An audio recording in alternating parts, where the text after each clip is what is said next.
ഇപ്പോൾ വരുന്നൊരു വാർത്തയിലേക്കാണ്. നവകേരള സദസ്സിലെ പ്രതിഷേധം റിപ്പോർട്ട് ചെയ്തതിന് 24 റിപ്പോർട്ടർക്കെതിരെ കേസെടുത്ത പോലീസ്. പ്രതിപക്ഷ യുവജന വിഭാഗത്തിന്റെ പ്രതിഷേധം റിപ്പോർട്ട് ചെയ്തതിനാണ് റിപ്പോർട്ടർ വിനീത വിജിക്കെതിരെ കേസെടുത്തത്. കുറുപ്പംപടി പോലീസാണ് 5-ാം പ്രതിയാക്കി കേസെടുത്തത്. ശ്രീകാന്ത് വിവരങ്ങളുമായി. ശ്രീകാന്ത്, അന്ന് തന്നെ നമ്മൾ കേട്ട ഒരു ആരോപണം ഈ പ്രതിഷേധം ആസൂത്രണം ചെയ്യുന്നതിൽ മാധ്യമപ്രവർത്തകർ പങ്കുണ്ട് എന്നുള്ള തരത്തിലേക്കാണ്. ഇപ്പോൾ ഈ നോട്ടീസിൽ പറയുന്നത് എന്താണ്? ഇത് റിപ്പോർട്ട് ചെയ്യുമ്പോൾ അത് തത്സമയം ഈ സംഭവം നടക്കുമ്പോൾ അവിടെ നിന്ന് റിപ്പോർട്ട് ചെയ്തു എന്നൊക്കെയുള്ളതാണോ?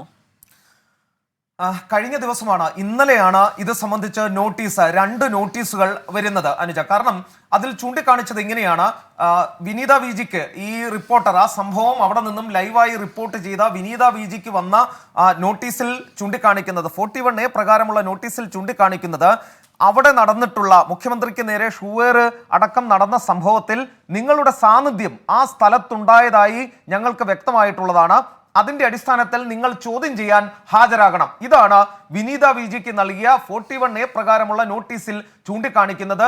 ഒരു കാര്യം ആലോചിക്കണം, ആ കേസിൽ അറസ്റ്റിലായ പ്രതികൾക്കെതിരെ 120B 308 ഉൾപ്പെടെയുള്ള ഗുരുതരമായ വകുപ്പുകളാണ് ചുമത്തിയിരുന്നത്.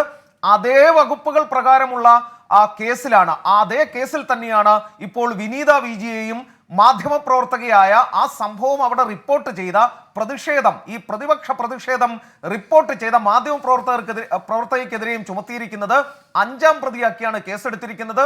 120B കുറ്റകരമായ ഗൂഢാലോചന, 308 വധശ്രമം.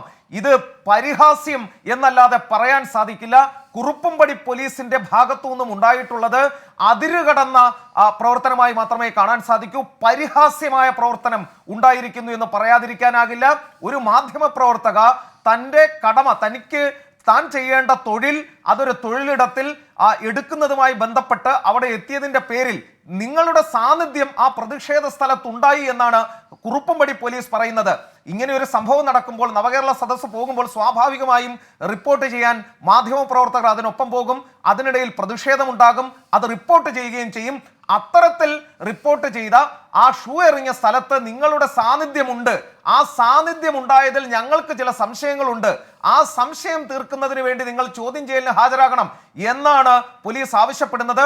41A പ്രകാരം നോട്ടീസ് കൊടുത്തിരിക്കുന്നു. FIR ഇട്ടിരിക്കുന്നതാണ് ഏറ്റവും പരിഹാസ്യം. 308 പ്രകാരം ആ കേസെടുത്തിരിക്കുന്നു. അതായത് വധശ്രമം.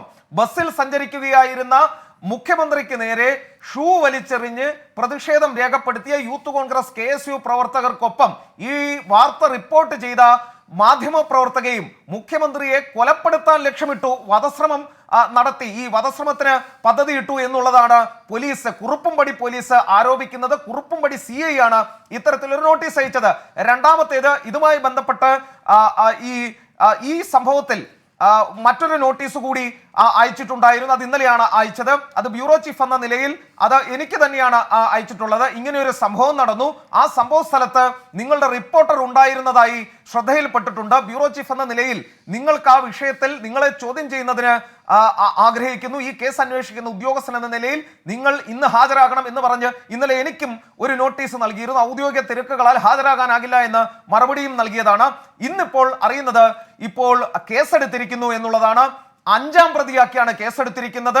308 ആണ് ചുമത്തിയിരിക്കുന്ന വകുപ്പ്. ഗുരുതരമായ വകുപ്പാണ് ചുമത്തിയിരിക്കുന്നത്. ആ സ്ഥലത്ത് പോയി ഷൂ എയർ റിപ്പോർട്ട് ചെയ്തു എന്നുള്ളതാണ് ഈ മാധ്യമപ്രവർത്തക ചെയ്ത കാര്യം. അത് പക്ഷേ ഈ 308ഉം 120Bയും ചേർത്താണ് പോലീസ് കേസെടുത്തിരിക്കുന്നത്. കേട്ടുകേൾവിയില്ലാത്ത സംഭവം, ഭരണകൂട ഭീകരതയുടെ ഏറ്റവും ഉത്തമമായ ഉദാഹരണം എന്ന് വേണമെങ്കിൽ ഇപ്പോൾ പറയാവുന്നതാണ്.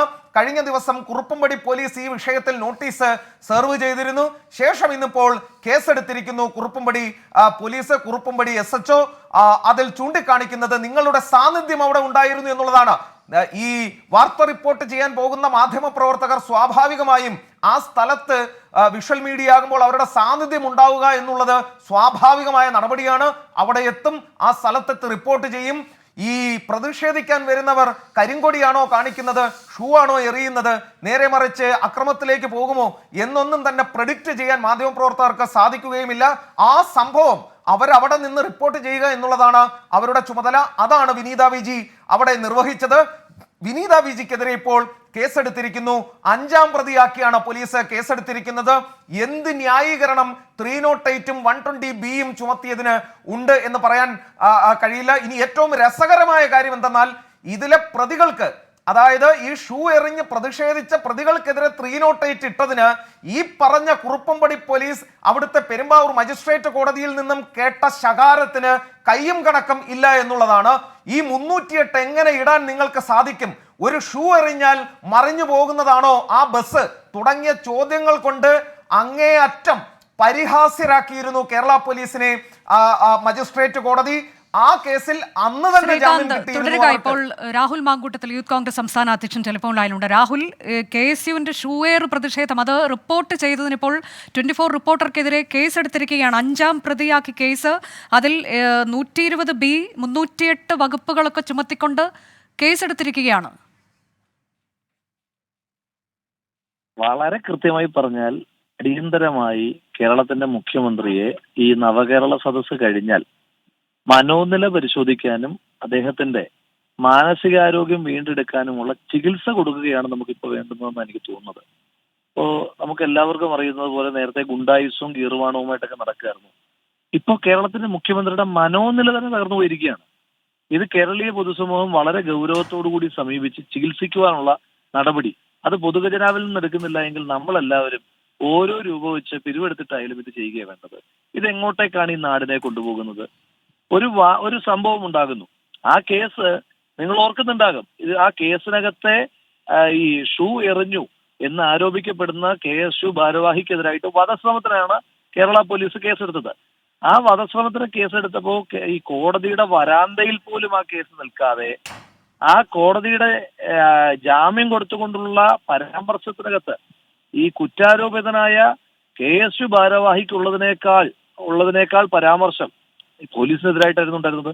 യഥാർത്ഥത്തിൽ പോലീസിനെതിരായിട്ടുള്ള ഒരു വിധിയായിരുന്നു അന്ന് ജാമ്യം നൽകിക്കൊണ്ട് ബഹുമാനപ്പെട്ട കോടതിയുടെ ഭാഗത്തുനിന്നുണ്ടായിരുന്നത്. ആ ഒരു കേസിനകത്താണ് റിപ്പോർട്ട് ചെയ്ത 24 ന്യൂസിന്റെ മാധ്യമ പ്രവർത്തകനെതിരായിട്ട് കേസെടുത്തിരിക്കുന്നത്. കണ്ട ഇപ്പൊ 24 ലക്ഷക്കണക്കിന് പ്രേക്ഷകരുടെ പിന്തുണയുണ്ട്, അല്ലെങ്കിൽ പ്രേക്ഷകർ നിരന്തരമായി കണ്ടുകൊണ്ടിരിക്കുന്ന മാധ്യമ സ്ഥാപനമാണ്. അപ്പൊ ഈ കണ്ടുകൊണ്ടിരിക്കുന്ന ഓരോരോ ആളുകളെ പോയി നിങ്ങൾ 24 ന്യൂസ് കണ്ടിരുന്നോ ഈ സമയത്ത് എന്ന് ചോദിച്ചിട്ട് കേസെടുക്കുമോ ഈ പോലീസ്? നമ്മൾ ഈ ആക്ടിവിറ്റി അല്ലെങ്കിൽ ഏതെങ്കിലും ഒരു പോലീസ് സേന ഉണ്ടെങ്കിൽ ആ പോലീസ് സേനയുടെ മന്ത്രിയാണ് ഇന്ന് പിണറായി വിജയൻ. ആ പോലീസാണ് കേരള പോലീസ് എന്ന് വളരെ വിനയത്തോടു കൂടി മുഖ്യമന്ത്രി ഓർമ്മപ്പെടുത്താനായിട്ട് ആഗ്രഹിക്കുക. ഒന്ന്, ഇതൊരു മുഖ്യമന്ത്രി ഏതോ ഒരു പാരലൽ വേൾഡിലാണ് ഈ ജീവിച്ചുകൊണ്ടിരിക്കുന്നത്.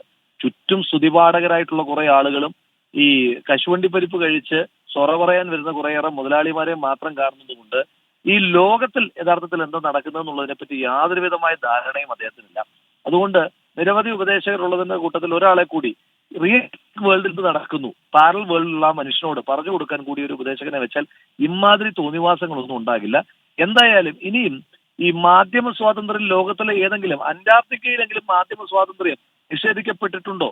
പെൻഗ്വിൻ ഏതെങ്കിലും മാധ്യമ പ്രവർത്തകനെ കുത്തി നോവിച്ചിട്ടുണ്ടോ എന്നൊക്കെ പറഞ്ഞ് മാധ്യമ വിചാരണയുടെയും മാധ്യമ സ്വാതന്ത്ര്യത്തിന്റെയും ഒക്കെ ക്ലാസ് എടുക്കാനായി ദയവ് ചെയ്ത് CPMന്റെ നേതാക്കന്മാര് സ്റ്റേജും വലിച്ചു കെട്ടി മൈക്കും പിടിച്ച് വെക്കരുത്. ജനം ഇതൊക്കെ കാണുന്നുണ്ട്.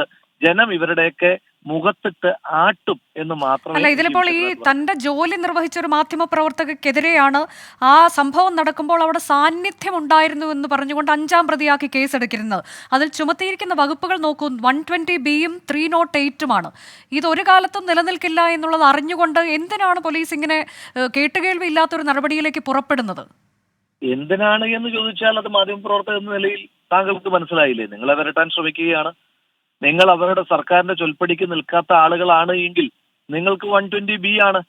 അതല്ല, നിങ്ങൾ ചൊൽപ്പടിക്ക് നിൽക്കുമോ? നിങ്ങൾക്ക് ആവശ്യത്തിൽ കൂടുതൽ പരസ്യങ്ങൾ കിട്ടും, വരുമാനം കിട്ടും, നിങ്ങൾക്ക് നല്ല സർക്കാരുമായി ബന്ധപ്പെട്ട നിരവധിയായ അല്പത്തര പുരസ്കാരങ്ങളുണ്ടല്ലോ. ആ അല്പത്തര പുരസ്കാരത്തിലൊക്കെ 24ന്റെ മാധ്യമപ്രവർത്തകർക്ക് അർഹരാകാൻ കഴിയും. അതല്ല എങ്കിൽ നിങ്ങൾ ഈ സർക്കാരിനെ വിധേയപ്പെടുന്നില്ല എങ്കിൽ 120B ആണ്. അതുകൊണ്ടാണല്ലോ KK രമ സൂചിപ്പിച്ചതുപോലെ സഞ്ചരിക്കുന്ന അടിയന്തരാവസ്ഥയായിരുന്നു ഇത്. ഇപ്പോൾ നമ്മുടെ മുന്നിലുള്ളത് സഞ്ചരിക്കുന്ന അത്യാഡംബര അഹന്തയുടെ അടിയന്തരാവസ്ഥയാണ് കേരളത്തിൽ നടന്നുകൊണ്ടിരിക്കുന്നത്. ശരി, നന്ദി രാഹുൽ മാങ്കൂട്ടം.